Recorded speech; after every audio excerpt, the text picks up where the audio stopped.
It was a quiet morning in Maple Ridge, the kind where sunlight spills across empty streets and time seems to move slower than breath. The diner sat at the edge of town, its neon sign flickering like it couldn't decide whether to give up or hold on.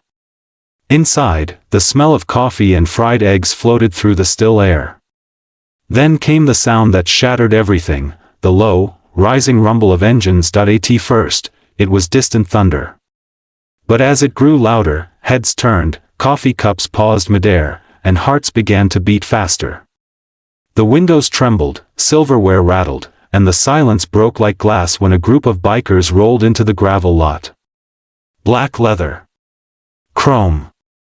Dust swirling like smoke. And at their center, Rex Malone. To some, he was a name whispered in caution. To others, a legend with more scars than stories. His presence carried weight, the kind that made even the wind hesitate. He wasn't just a man, he was a storm on two wheels, calm on the surface, chaos underneath. But this isn't a story about fear. It's a story about redemption, how sometimes, kindness doesn't come wrapped in soft words or gentle hands. Sometimes, it rides in wearing leather, with eyes that have seen too much, and a heart that refuses to stay hardened, because on that ordinary morning, inside a little diner on the corner of nowhere, one man's silence spoke louder than any engine roar. And Maple Ridge would never forget the day compassion came roaring in. The engines died one by one, leaving only the ticking sound of cooling metal and the faint whisper of wind. Every customer inside the diner turned to watch as the bikers walked in. Boots thudded against the linoleum floor. The bell above the door gave a nervous jingle, as if it, too, knew better than to interrupt. Behind the counter, the waitress straightened her apron. Her name tag read Mara.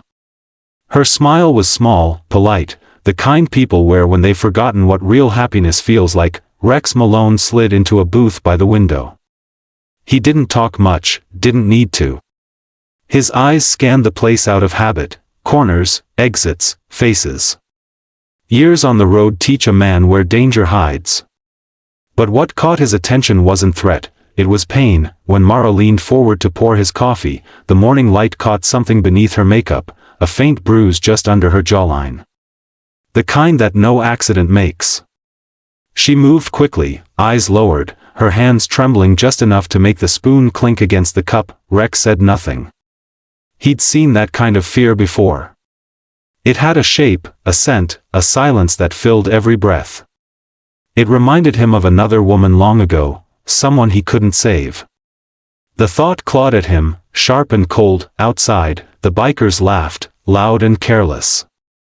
Inside, Rex's jaw tightened.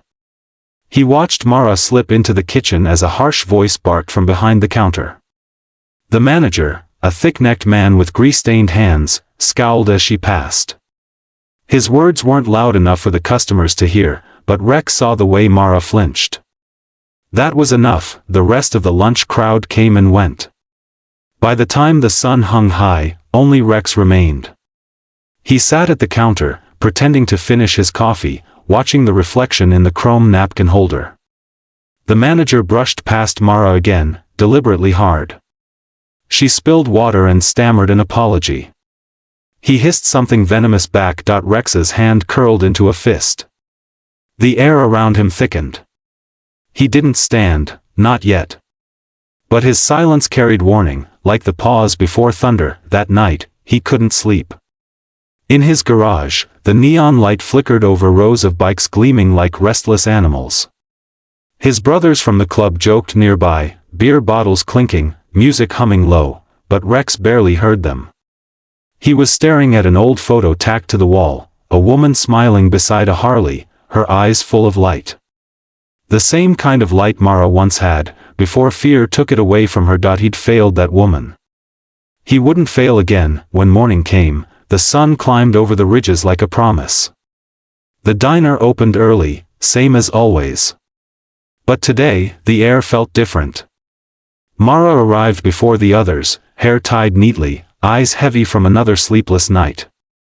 She froze when she saw the motorcycles already lined up outside, chrome glinting gold in the dawn. Rex was sitting at the counter again. He looked up as she approached. "Morning," he said, voice low, steady, morning," she replied, forcing a smile. He studied her face. "You okay?" She nodded, too fast, too practiced. "Yeah, sure. I'm fine." But she wasn't. He could see it, the way her shoulders hunched as if bracing for something unseen. He didn't push. Just said softly, "You don't have to pretend." Her breath caught. The mask cracked. Tears welled up, and before she could turn away, they fell, silent, trembling, unstoppable. That's when the manager stormed out from the back, red-faced and ready to explode. "What's going on out here?" he snapped. "You making a scene again?" Rex stood. Slowly, the diner went silent. Forks froze midair. The other bikers looked up, their easy grins fading. They didn't need words. When their leader moved, they followed. Rex walked toward the man, not fast, but with a calm that made everyone's pulse quicken. The manager puffed up his chest. "You got a problem, buddy?" Rex's voice came out like gravel. "Yeah. You." The man laughed nervously. "You don't scare me." Rex leaned in, his gaze unwavering. "You don't have to be scared of me. But you should be ashamed of yourself." He didn't shout. Didn't threaten. Just spoke with the quiet authority of a man who'd seen too much and lost enough to know what really mattered. "Hurting someone weaker doesn't make you powerful," Rex said. "It makes you pitiful." The manager tried to speak, but the room behind Rex had filled with black leather and silent stares. The man's bravado cracked like thin ice.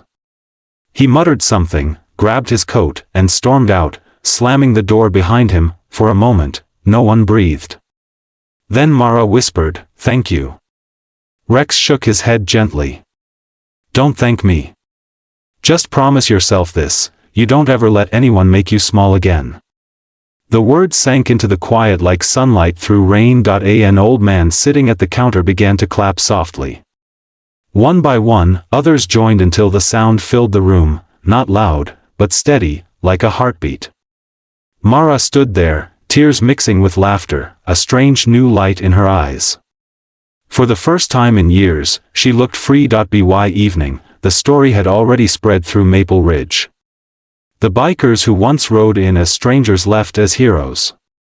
People whispered about them differently now, not as outlaws, but as protectors. Mara quit the diner that very week. She found a job at a small cafe across town, run by a woman who greeted her with kindness instead of cruelty.